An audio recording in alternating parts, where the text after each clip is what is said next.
نحمده ونستعينه ونستغفره ونعوذ بالله من شرور أنفسنا ومن سيئات أعمالنا من يهده الله فهو المهتدي ومن يضلل فلا هادي له نشهد أن لا إله إلا الله وحده لا شريك له ونشهد أن محمدا عبده ورسوله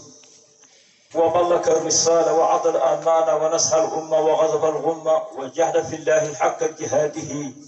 وتركنا على محجة بيدها ليلها كنهارها لا يزل عنها إلا الحارب. أما بعد أيها المستمعين الكرام أحييكم بتحية الإسلام وأقول لكم السلام عليكم ورحمة الله تعالى وبركاته. وعليكم السلام ورحمة الله. الحمد لله بعد مسلمون نيغا الله تنتما سلام سكالا كيم بسالا كيرا مكيسن بكيرامي ka na almami bata ka kontondrota ka kerekirayen men kita na imam bati men kita imam jawarati ntol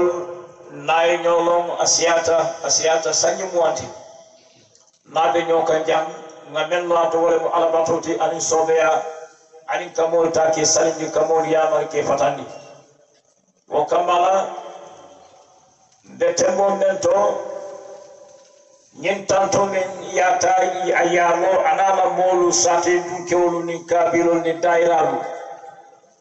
nyen tanto imalo momo e nama ke kirati sallallahu alaihi wasallam nyen tanto nak mo kendo damale ka lono katu kira sallallahu alaihi wasallam ne momo lastaka alabatu be tamlani kirare yala momo lastaka futa alama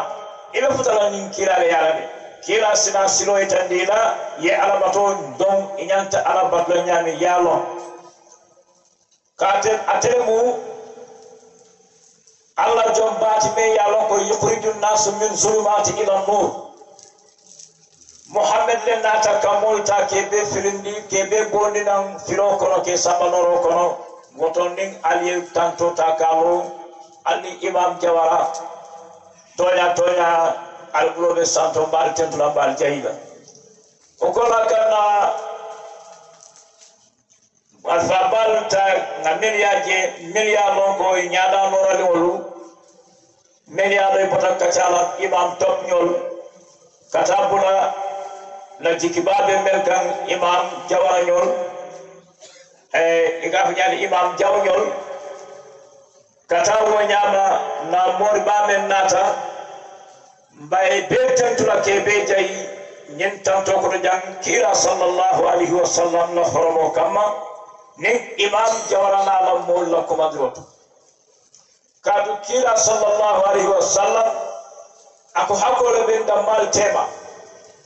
fa iza da'aka fa'ajibuhu fa iza ansaka fa ansahu woto ni imam nata ko madro ke nyantan dan kulala na Joshua musolu ani alla imam kendo ne yalo ka tere imam jawarati ako alla takamman ni ka kawta kafo ay fonno tanto kodo ka to membe ke wala mbali surwaru membu nyaton koti itolel katara kachakan bara siyata jama fanangi surwa kama siyata jama musura kama wakambala Allah wo mira kendo anata mira kendo ay bede nyora ko wala nyata kira du wala ka kero oton men kana jang Allah de maroka nyinam wo man nano bra ko mo futa tamma ya fanye ko insha Allah be ma belale wala yatinna kira sallallahu alaihi wasallam ako nimmo ko nayna ma ko tayta ma ko kay odro mi boro sodo wonda be hakkolti sinyo mal damba tema hakkul muslim wotona membe je walamu ay taymo di nabe alon ko Ibrahim jawara ay taymo di nabe alon ko ko ma ta bak woton be nyoya marla men na jam wala nyinti munen to sija ali Allah ko do mo ne kamaja ali sutu nyaaja kim na kama wala mu محمد شيخ الفجاج كابول سيد الأولين والآخرين محمد سيد الأولين والآخرين محمد سيد القريشي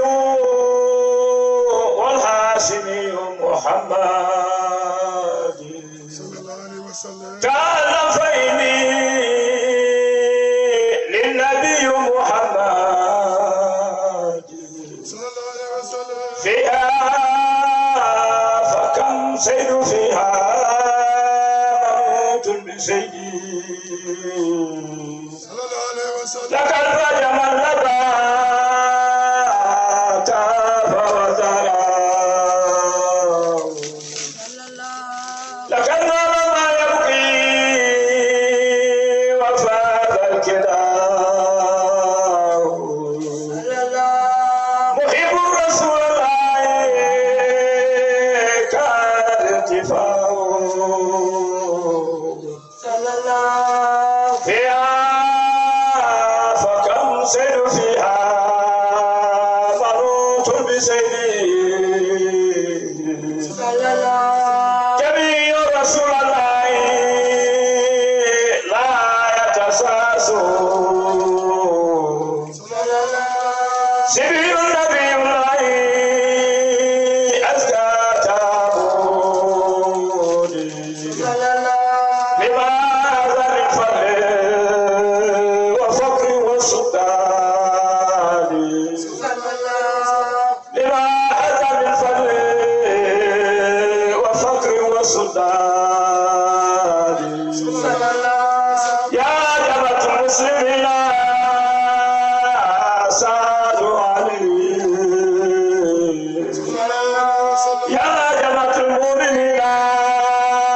صلوا عليه يا جماعة الحافظين صلوا عليه يا جماعة الخالدين صلوا عليه يا جماعة المؤمنين صلوا عليه قرب الولا والمجد وسنة المولى صلى الله عليه وسلم. الحمد لله إمام جوارا بكونتون نباكي بتنتولا بجايلا إمام جوارا بين عليا ألون بجام جوسوان جام أتيري تنبتا فتنة من ترجم تنيار من ترجم أبن من نولم قال رسول الله صلى الله عليه وسلم قال الله سبحانه وتعالى دلنا كول الجزاء وكذا وتنا ناتا دفو إمام جوارا يا كتا أي غموتا يا تامن جام wo gamoñi surwa kawalem de man ni kol ka fara ko joño demo wole mo ni kila la wulu sita wole mo rabiul awal ala asra ayamun wala ala isna asra ayamun mol kata jamoto yekida krimani yeñum bayto ta gabo cheikh alfajaji lañi alfajaji nak be yeñum ta yake akwa man kila janyala bara bita kontonna aman kila je bara bita kontonna ay meta kaytan wala qalila ya uza bil muhasabi anjila wala tabqiya an kayfi mutahawwala fatin bihi maqna taharahu munzila أحق عباد الله بالمجد والعلا كيباني ولا فافي أكيد يا ما فعلنا أكيد موتي أدمى أنا لا كلا أنا لا كتاب وقت مولم أكو كلا لا تيجي كلا جمو بنيا فندي إذا لا حكيو نيلا تطالع جي سالون يتاجيني هرموني بنيا ولا ناتا كده لون ناري يا موي ولو كلا ببروري كلا إلانو كأكو نمفات الكناسون سيف الفجاج بسلوك عيشتنا كبرو نافرنا كي كما بعد نا يفرنا نقول ميالون إفاتا إلى نمسا من فا إتفالا كتك دون الكيامة تابو على أدين تلا على كلا سيد الأولين أترمو سيد الآخرين محمد رسول الله صلى الله عليه وسلم كلا صلى الله عليه وسلم كو من صلي علي مرة صلى الله وملائكته 10 مرات كلا ليو سوتو سوني بانكو تيما مول نيمون من حاجة كافو نامو كلا دفعت سلام بوكي كادو كوكو كلا يونتي الركاكو أم ne man Muhammad képp ku ma julli benn yoon yàlla ak malaaka yi danañ la julli fukki yoon ala ban ndaw moo ko musa am àddina kanaa ko ñeme wax yonti yàlla rek moo tax képp ku ko jullee gamo gi julli la de ndax ñun soose yi dañuy waxee ne gamo mooy jooni dem mooy jël flag bi wecce ko ci buntu jumaa ja ñun suñu gàmmu takkusaan la ba balaa timis bu timis passé rek nga gis ñu jàngal burda bi buñ paree rek wala ñu jàngal biniba buñ paree rek ñu tasaaro waaye gàmmu li ko ici li ko indi Sénégal ba Gambia fii boobu suñu kilifa bu mag mooy Imam Malik si moo ko fi génnee turu gàmmu gi tam moo ñu ko dimbale woto naɓe woni amam mbaɗi on kawle faari ñin gamo Imam Malik si wala ya fitti bira naata anala moɗo aɓe kawandira wotumo Sénégal machallah kafiro siyata jeere men ya ronko ika dorol min barbe Imam Malik loota anata ay mol kawandi jeketa fenti me alon ko aketa kawandi mat moni na faaje bari bari moni kafoje rori men manke muslimoti iko jemal le be sinja wakaf jama murid iko mol men lata Allah ali yukuma wala mayde katu sosoro be siari gamora kota dia mo be siari gamora kota ko wakafo mu kafreti ko men lata Allah suwa kawto mooy ñu gëm yàlla ñoo toogoon ndare mbooloo boobu nag ndekete nañ day déglu foofu mooy lan mooy waare ngir naka la ñuy xamee seen borom tabaraka wa taala mbooloo boobu nag léegi bu ku ko xamoon dañu ne ñu gëm yàlla gëmkat yi moo commencé di yaatu di biir ba mu tolloo ñu ne gamo waaye soose man ñoo tuddee comme ni ñuy waxee gamo ba ñu ne mbooloo bi lan la ñu ne dañuy dem gamo léegi Gambie ak Sénégal ñëpp nekkee gamokat gamo googu ñu gëmul yàlla ñoo ko tuddee ba ñëpp xam ne ñale de ñu gëm yàlla ñoo fay jàng yàlla defee loolu muy law ba ñu koy wax yëpp ñëpp tu gëm yàlla yoon boobu mooy law ba tey te yàlla ne inna allaha mutimma nuurahu walaw karihal kaafiruun man yàlla damay motal sama leer gi même bu naqadee ñu weddi yàlla walaw karihal musrikuun kon loolu mbaa dewolu kañum ɓen foten jawo ɗan karamoɗo ɓe keeri karamoɗo ɓe jeeyi miyelon loslo ɓen bulu iɓe waɗeɗa kotara ya koyni na baani surwalu ni gamo ke ñanta tirande bara to fana ɗaali gamoji muta an ñanta mutalale kaatu kiila sallllahu alayhi wa sallam mo be kawuli wollo kuwa kiila sallllahu alayhi wa sallam Perintuma menna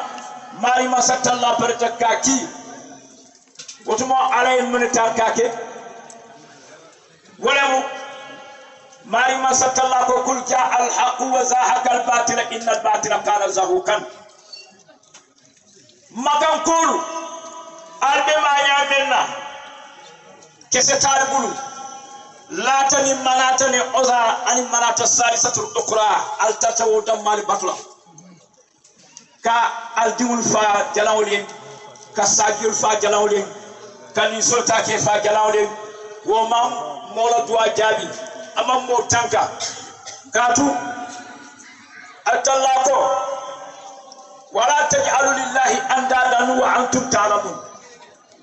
alkana de nyoke alala watra ali alala man sayage ali alon ko jiyo takoy wa anzala minas sama'i ma'an fa akhraja bihi minas samarati rizqan lakum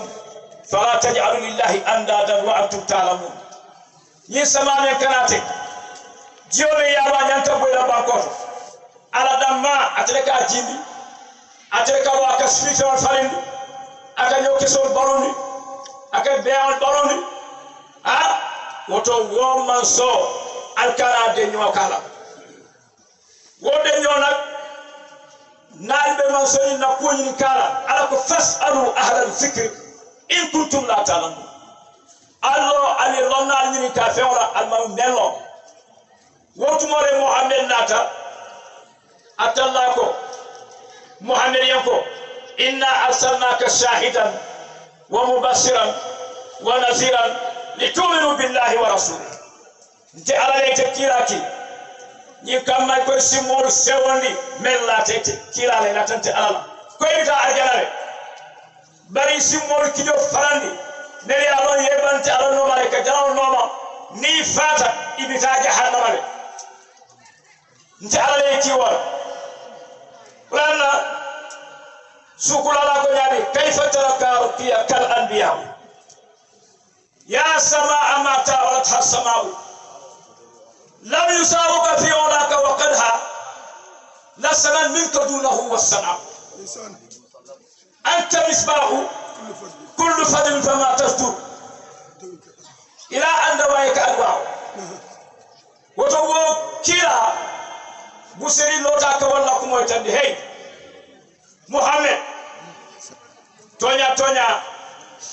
ntoltem fanyo la rakete la ko kacha ntem fanyo no la wala katu wa badari wujudi min karim min karim abawul kurama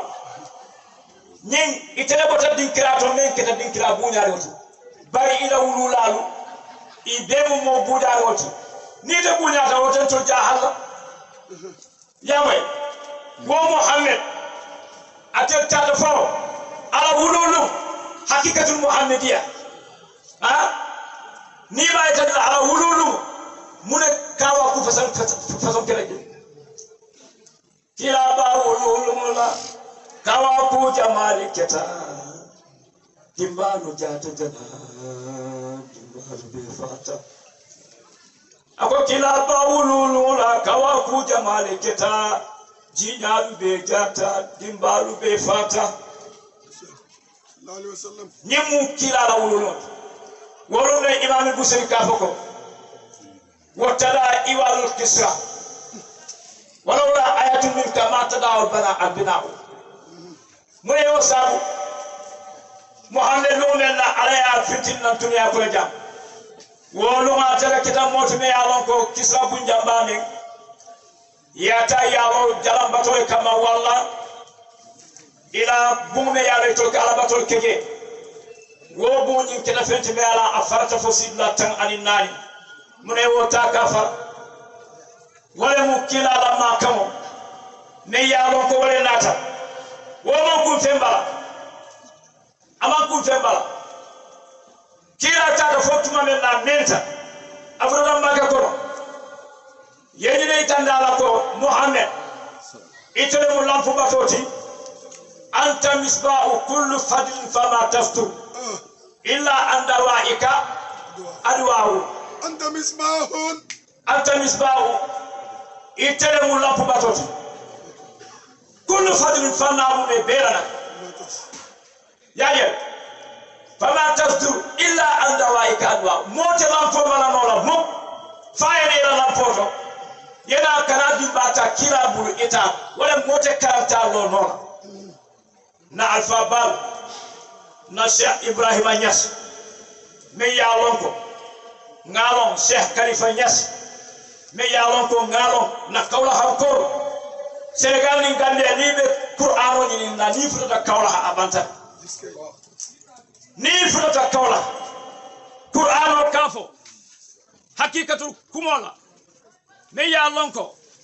moli ya Qur'ano moy aya moy foy nyaaji boy hadan dolla Gambia jan ni mel lafta Qur'ano le ikabor le kata Lewna Niass ikata Baye Niass ikata sato be fandi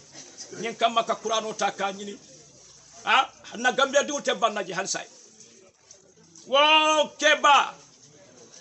ay alabatule ay alqur'ano muta ay kasayto ta ke fintindi molbe fanna fala birin bi fajanni yomal qiyamati oto nabe wonyam kawo mol long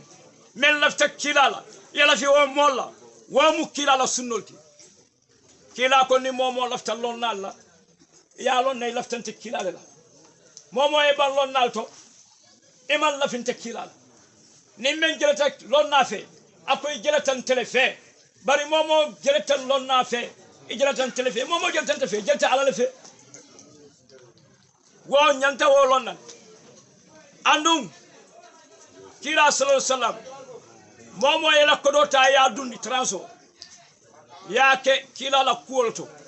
isa lon ko telebe sunno nyi balundi kan ne sunno dum balundi ya lon ne men tutaje wala mi ya alala ya marolta katu ala men fo wati allah wati ar-rasula wa ulul amri minkum fa in tanazaytum fi shay'in farudduhu ila allah wa rasulihi ali ngabula ala noma ngabula kila noma nin tata na dino kita fentime alon ko alaften ja halale dukare ali ngawo dino ta nga nyonyi ninka nga lonna ta nyinyi kaji ni ngoke mela halal asiyata jamaa ka foko gamo mambete nanyol wallahi nimme ko gamo mambete ite ma ile bela muslimi ay de finti ko la je ite finto la je de mor wal be jele bayta nafta fa finti do nyingamo ite kila wono la muk fe ite ala no la muk fe kila folo no kila na tonya tere muslabati kata alaka wala imam Sheikh Al-Fajjaj ko bihi yuktamul zikru jamilun wa yuktam Muhammad ron ni laftaftar alamay bitani Muhammad de yala ni furata Muhammad ifurata Muhammad abe alala siroyetan lela ni woje ibajira wotum onak ni bela dal sono nafara ibina Muhammad yala yela dal ta ya soro bihi yuktamul zikru jamilun wa yuktam anyanta kafaro kila la koto yana na baro ke ka alabatno ni pare to fanam ya da so imaje wala be natijane bul woko ko salatul fatiha ñetti yon salatul fatiha sinya saba e kaw ke men kamma kila la yamarole ni tat ala sabe be salatul fatiha kala ni tata suba be salatul fatiha kala ni tata suto be salatul fatiha kala wato salatul fatiha atrimu abwabu hidayah atrimu abwabu hidayati nyanta wolonale ala nyingamo nyanta tamala katu Muhammad sallallahu alaihi wasallam mole mate abata ala manto mol yene ntol yene Muhammad lota be tuma menna abe dindi yari yala kota ya kiskis ala dalil foro menti wala makan ko rubiri tate ko be kero kera ye ka ye hajatul aswad ya ta ya bondi anoto biri ya bona noto kabilo ne ya lon ko inate ko mun yatina ale ni bondi gentol makara yiko sayar nga saje ko ni men bulo matan si nyofa ina da ko sayar mun be kere be tate pare na kerora yiko katu kabila ni mamba ma yo fala sai ko de ni tela nyaade e ko tolle be jante kitio kutunol bari alna la ni nga moje nen kana sinna kitio tanga na hukumo diwa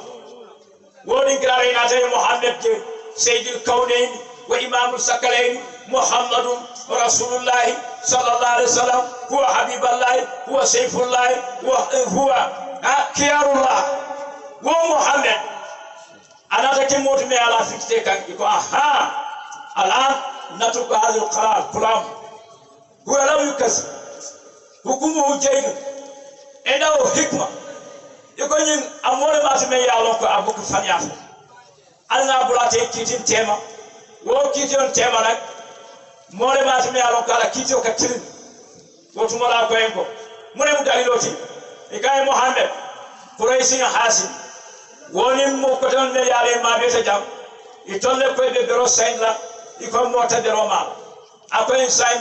mune wala odama wala akoha ikai hare akoy insay momo kabila ali yafani bas nani samana kabila nano ni yafani ba nano samana ya lanyo kan faf awarza ako kabila yeton ko muta kabila yeton ko muta be yafani ba ton ko muta fa pareta akoy ala sika ifo ala sika ya sika da metono ina tata ya kuruntu tata Allah ndi ala prasoto e ko fotende wotu mo le kay ko sahibul hikma e kay foten nin nyim mankete donu da malbe no fa muhammad la tilu ala la betia ba yole mati afama banta wato me wotu mo atebe kalfula kata abe banda tumo menna wo sawle abrahanata وتم يكافك ألم ترى كيف فعل ربك بأصحاب الفيل ألم يجعل كيدهم في تدليل وأرسل عليهم طيرا أبابيل ترميهم بحجارة من سجيل فجعلهم كعصف مأكول يا جل وكذا وصالح محمد لا فما بنت أبي تلتلول أفما بنت تلتلول بريتما لنا كروتا تفوت تلتلول كاتب الأنبياء آية فورنا يا من محمد رسول الله فرن آية فورنا يا جل ولنك ولين يتندي كم محمد باب أباما كنوتو تلتلول يا جل وتمول أفاما فاتا أتاتا نوافلولا أتتا يكونداكو بين وبنا جاي محمد ناتا كيبايا أنا كيبايا فلابانو alhamdulillah akira dunia be kero allah subhanahu wa ta'ala na ta ma koy muhammad ay kila ya foro ni tole ay kila ya foro wa jamalina wotu mo alqur'ano jidana bira ay kila ya foro atata suto tawor alabato la kahirai suto tawor ala musomi ka fay ko kanijatu kela menti moti me ya lonko ay horomo so ay bunya so aya kema bunya aya kema kam no menna muhammad ye kanija futu worunne aba talib ako wallahi al'an wajadna kimya makkatul mukarram ako makkala moba ne ya lonko wala ko siyata molti ngaso to bi wala mdimole ya futu wo kanija to gra ya futu kanija to anata min ke kilay wala yatinna allah subhanahu wa ta'ala ma koy ay din woro sota wala ay dimal sota din wora fatima raqiyatu zainab abdullah al qasim ya gele ani adin feke din do mariatul kibti wardi ibrahimat kira sallallahu alaihi wasallam beri ayo diu sedani musu kendola musonyi ya batwa nyama anata na atakari hira tuna anata ko ya kadijatu zamiluni mwana na kai zamiluni atelota ko kadijatu zamiluni wa atara ay fende tarakari hira ne ya wala ya muta muhammad ka fitikari hira dajo ako kayfa yahdi allah haulai كيف يهدي الله أهل مكة arabe makan kolu kanan la nyaadi nyimbe kan la nyaadi walatina ala kayen ko jibril kayen ta yeta ka hirai najo men be ka fayen ko muhammad ya fayanti ala ko ay karam ikra bi ismi rabbi akay mana bi qari jaman ke karam nati wodin kirato ate muhammad atatanu kasufi ibrahim ala taka jubenu kahira ibrahim bun ibrahim kalilullah ila kitabo men ala yadiha akawta ka jube wo kitabo da akamune kamfoje wo man ken nanyim tiyo arab kawto kafara ahlalun akafa alayna ko ahlalun wo ala ahlalun wolun ne muhammad ya ko yara fam fenne be keri me ka fay ko ahlalun wala mo alati ibrahim alamu ahlalun nati yaje dula doto ni tata la naflu sirol ahlul mas akna sab katarisi womo ala naflu sirol bari ala batu sirol ibrahim ay ala batu nyamin wo beje yaro say mbiru wokita ako yaro fam man sadori be keri nem manke latati amanke ozati amanke manatati amanke manata salisatu ukra amanke hubalti wo ibrahim muhammad ya fem faham je say bari ala nata fo jibril ko nyen lafta ka fello taya fayen kon to kay karam ala tamma kan ko tubinila taya fayen kon to kay lolo so wotonak muhammad la dino anala kirariya asumo bota jannetu dame ya won ko tonya ni bulata nyin noma e bajira nafa dam male be je musoliye nafa dam male be je talibode nafa dam male be kebaliye nafa dam male be dinnori wo ibrahim al kitabu biraje don ala fanan na ta qur'an kamilu parendi abul aya الذي نزل في فوق محمد صلى الله عليه وسلم هذه الآية اقرأ ما بكار اقرأ باسم ربك يعني بلا تاتوتون كريجة كاينكو سمنوني أفراد كريجة ما كريجة كاينكو والله إن ربك هو الله يهلك سيئا إماريو تهلكنا إتم ماريو محمد أتي هلكنا كافي كيبال ماكوي إكا دينول ماكوي إكا تونيا فمولي إكا مول فلان كوجاو ومحمد أبي ولا نعمتهم وزمنوني نيفاني سبتا أيا مورانا أمان كانيم أي ديمبا ملاي أمان كانيم سايا كايم كم باتو نتا وركيا وركا تقول نوافينا أنا تتاجينتو بلا تاتا وركيا وركا مي يا لون كاي تورات كلا إنزيل كلام أي كلا يامو جمال لك كيساتو لون أنا تافوكو ده سايم باتو نتا ويا بلا تاتا ويا دمنتو وركا كايم كو كاريجا تا كايها akai kema kafo nyada kai akafo ne ko ngamura sai wo mura lo ta fa alhamdulillah ngadimba fana malay wo dimba manna abe jelano fere akai ko ikamen foten jamalon men tabita damus nabe jiranan kilare amor kan walla wo daji ko muhammad wala ba wo daji ko nak ni la talo na fo yani kurana olen ba walla ila talo nako nyimu malaiko reti ba da muslim ba kayen ko ni tata ye futaje yela jilbabo boy kunto yela tikota ya fi yela kuntinya kisota ya sabana ya fitim idha kana kurana huwa la yatrukuhu walakin idha kana malaika huwa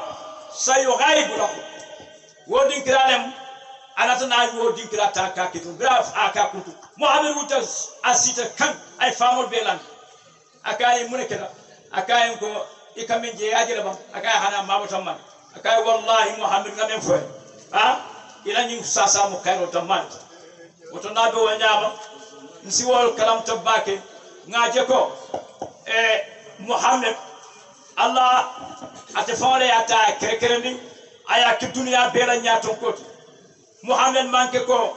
mo koten dolla nyato ko mu dunya belam arabol anin ajamiyol mbetu atele mun na nyato ko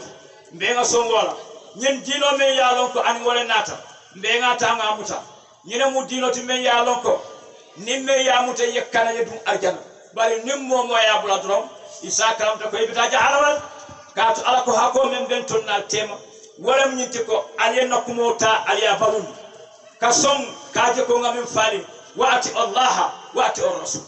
alquranti alna ta atalla noma ali bula kila nom nimme yenteni kila tuje isalo kal ikita kufur kila kafiroti otonak ka alamuta ye kila muta ya alqur'ano muta wala mu dinoti me ya ko dinul hakika ñina mu dinoti membe toñari momo yenene ñin jamano membe kay say dinol jurmo le be dunya ko atata say kamneke hata ñin gamol ten e kalo ka fa ko ñin gamo ni momo ya tabandi ne sugo do moje ko haram yata ne ni so faje a haram yata ni jiyo min je a haram yata ayata men fon ka fo imam karam imam fem faham imam londo so imam kitabul jube imam alquran faale moy ha katu allah subhanahu wa ta'ala e muhammad taka kina molkana ayen kina ni dalil ko yon nafa wo dalilo nak nim men ka be gamo fi an lebul du kare ni ko so han ni milo so takeje ala wa man yukridu allah qardan hasanan fa yud'ifu lahu wa lahu ajrun karim nim momoye altalla donto ila nafulola wala ila symbol ala ko be jolay balu na ntele mu jola be samantari on yiwato men din inshallah fantal ka tendu ka jay ka lamay la kendo be ta ke tendu anina luntam balu ke ta ke tendu ke jay kay tan dal nako inshallah kullu amin wa'tu bil kayr nam musolu mbal tentu la mbal jayila allah kumandiro natan donc wala alhamdulillah rabbil alamin alaman nasra sima ya bala ani jata kende ala ani haje friwala ani mantabe mbala alama ala yirwa Allah timbayal men ali ko do bondal haja men no kulloto ani banketo alama ila hajo jarala alama nal hajo jarala alama Allah timul be barakala Allah be kala mo kendoti man minam ma be nyaame alma be kende ma be la jari bi ñolo ngana lo jam inshallah nasu kulala al milyari dembul ala yake wol ifanan tata gam dolete ni gamo dunte botol barintemu menti alhamdulillah ntewo fono la bari hanni be na kawandola ni surwale kata gamo la dulato tari ntenga ferlon gamo tol bafrale ko wama zalika ala allah aziz inna zalika ala allah yasir salli ala muhammad ما شاء الله تعالى إمام جاي أبارك باكي إلى كوندرو نينياتا يسوبو فنامن لاجن أبيله نينياتا أبيله بتياتا مول كونتان باكي ما شاء الله تعالى واتولا دتولة لا سابو مولي programme londi tenne katu albe yalon ne ko morol faram be janne men yalon ko bota fo kawla Senegal sanjo sanje kana nim demo mabe waratna eko ni moye sise kilin soto alta tala no la al ni mo jamatema nalla fi da ko li sonado alba kala omelette moye do manin tato inshallah taala ala baraka baake mool kontaan baake sañ mena léegi inshallah taala ñu jublu ci jox kaddu gi ki nga xamne moy borom gamu gi waye nak amna luñ baaxoon di def saa yu dajé njobootu maam Khalifa rawatina ci guddi gu barkel gi ci jox leen seen hadiya maam ñu dajale ko teg ko ci loxo sun serigne sëñ Habib inshallah taala mi nga xamne moy njiitu délégation bi ànd ak ñoom jógee ba Sénégal xam ngeen ko bu baaxa baax ne délégation la bo am solo kon nak nañ dajale hadiya maam Khalifa Niass su ko defee sëñ Birane ak Baye Diaw ngeen yëgatil sëñ bi bala tàmbali waaye nag nañ hadiya ñëw hadiya nag moom koy génne te di ko def te yàlla tax yàlla mooy faj sa aajo waaw na ci ñëpp def ku lebal yàlla yàlla fay la te lebal